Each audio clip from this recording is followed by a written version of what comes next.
जंगल में मंगल। दो दोस्त रात में जंगल के रास्ते जा रहे थे। तभी उन्हें एक लड़की मिली जो मदद मांग रही थी। वो बहुत खूबसूरत थी, लेकिन गांव वालों ने कहा उस लड़की से दूर रहना, वो इंसान नहीं है। घने जंगल में रात का समय था। चारों तरफ सिर्फ अंधेरा ही अंधेरा फैला हुआ था। ऊपर आसमान में काले बादल छाए हुए थे और पेड़ों की लंबी शाखाएं तेज हवा में ऐसे हिल रही थीं जैसे कोई डरावनी परछाई धीरे धीरे आगे बढ़ रही हो। जंगल इतना सुनसान था कि वहां अपने दिल की धड़कन तक साफ सुनाई दे रही थी। दूर कहीं उल्लू की आवाज गूंज रही थी और बीच बीच में झाड़ियों में कुछ हिलने की आवाज आती तो ऐसा लगता जैसे कोई छुपकर देख रहा हो। उस रात आर्यन अकेला था। उसकी बाइक खराब हो चुकी थी और मोबाइल में नेटवर्क भी नहीं था। मजबूरी में उसे पैदल ही जंगल पार करना पड़ रहा था। गांव वालों ने पहले ही उसे मना किया था, रात के बाद उस जंगल में मत जाना, वहां कुछ ठीक नहीं है। लेकिन आर्यन ने उनकी बातों पर ध्यान नहीं दिया। शुरू में सब सामान्य लग रहा था, लेकिन जैसे जैसे वो जंगल के अंदर जाता गया माहौल बदलने लगा। हवा अचानक बहुत ठंडी हो गई। उसके कदम धीमे पड़ने लगे। उसे बार बार ऐसा महसूस हो रहा था कि कोई उसके पीछे चल रहा है। वो कई बार पीछे मुड़ा, लेकिन वहां कोई नहीं था।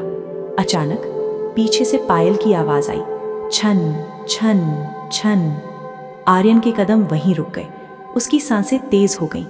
धीरे धीरे उसने पीछे मुड़कर देखा। दूर अंधेरे में एक लड़की खड़ी थी।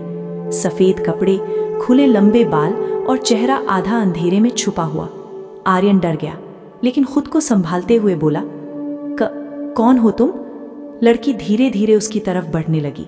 उसके कदमों की आवाज पूरे जंगल में गूंज रही थी। जब वो पास आई तो आर्यन कुछ पल के लिए उसे देखता ही रह गया। वो बेहद खूबसूरत थी, लेकिन उसकी आंखों में अजीब सा दर्द था।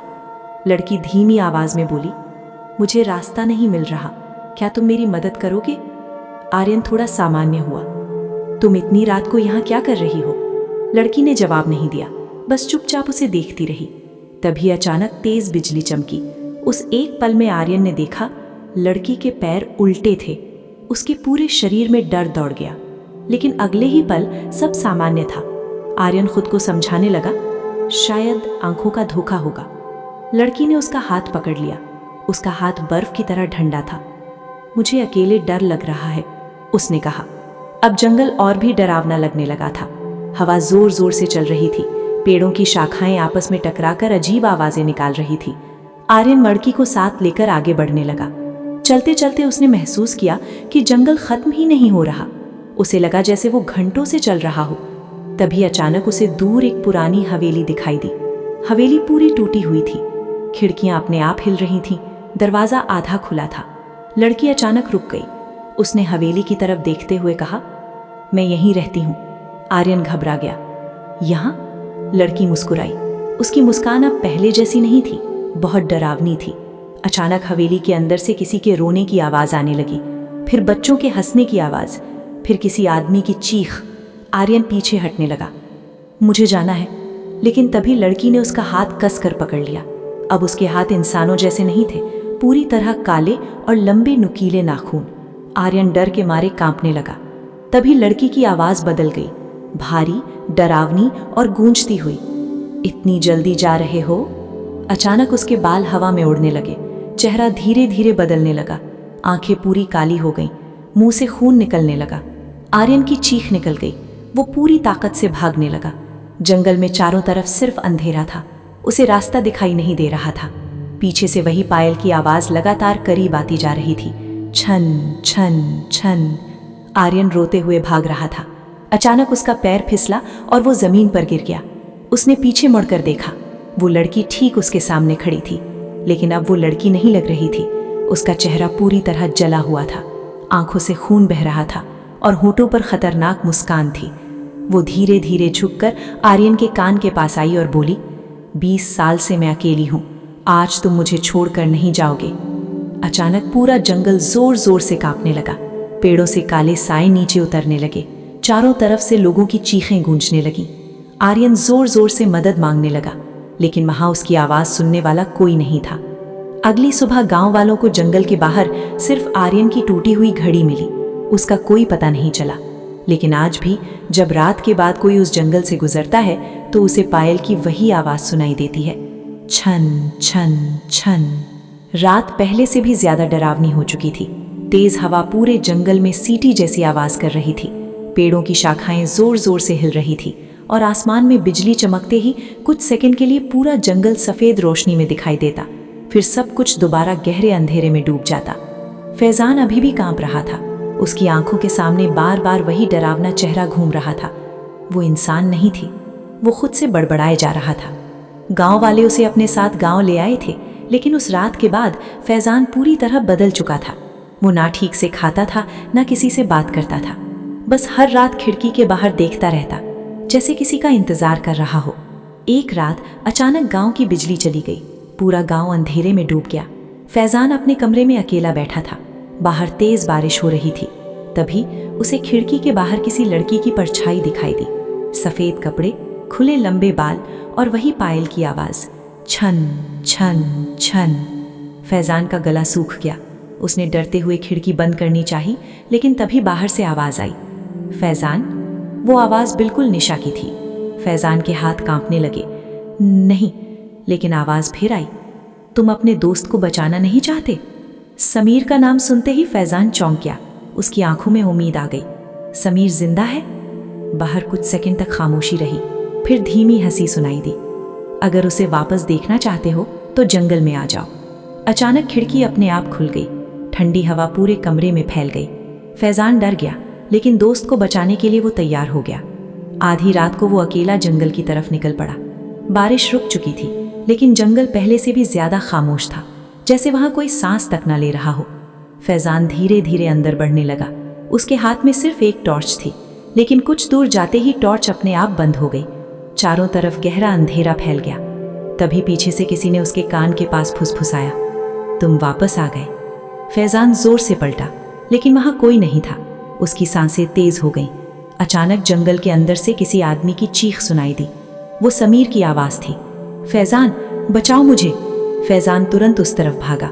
भागते भागते वो उसी पुराने पेड़ के पास पहुंच गया जहां पहली बार निशा मिली थी, लेकिन इस बार वहां कुछ और था।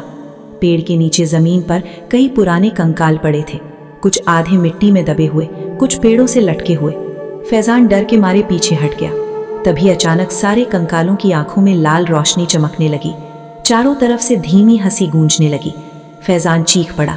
उसी समय सामने अंधेरे से निशा बाहर आई, लेकिन अब वो पहले जैसी खूबसूरत लड़की नहीं थी। उसका चेहरा पूरी तरह जला हुआ था। बाल जमीन तक लटक रहे थे, आंखों से खून बह रहा था और उसके पैर हवा में उल्टे मुड़े हुए थे। फैजान रोने लगा। समीर कहाँ है? निशा धीरे धीरे मुस्कुराई, वो अब मेरे साथ है। तभी अचानक जमीन हिलने लगी। पेड़ों के पीछे से काले साए निकलने लगे।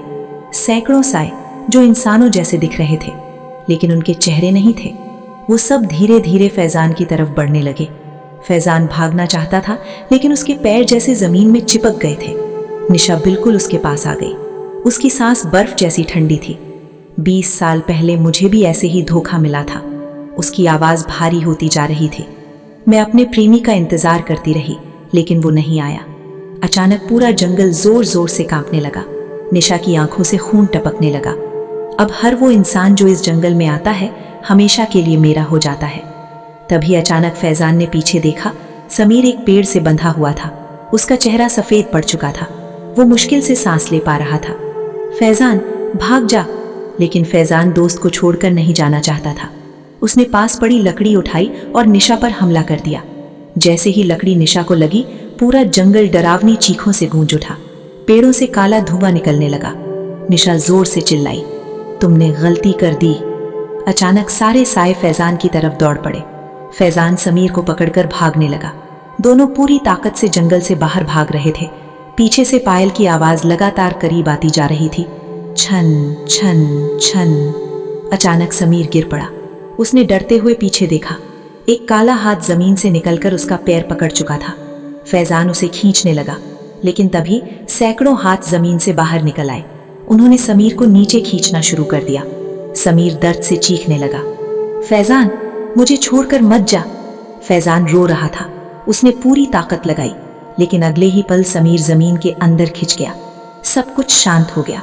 सिर्फ बारिश की आवाज बची थी। फैजान अकेला रह गया और फिर उसके पीछे से वही ठंडी आवाज आई, अब तुम्हारी बारी है। फैजान के कानों में वो आवाज गूंज रही थी, अब तुम्हारी बारी है। उसका पूरा शरीर डर से कांप रहा था। बारिश फिर से शुरू हो चुकी थी।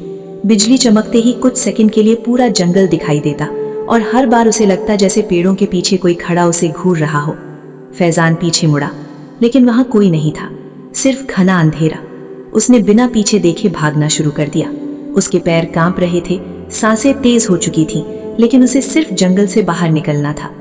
भागते भागते अचानक उसका पैर किसी चीज से टकराया और वो जोर से जमीन पर गिर गया। उसने नीचे देखा, वो एक पुरानी कब्र थी। कब्र पर मिट्टी जमी हुई थी और उस पर टूटा हुआ नाम लिखा था, निशा। फैजान की आंखें डर से फैल गईं। तभी अचानक उसके पीछे से किसी के रोने की आवाज आई, धीमी, दर्द भरी आवाज, मुझे छोड़कर मत जाओ। फैजान धीरे धीरे पीछे मुड़ा और उसकी चीख निकल गई। निशा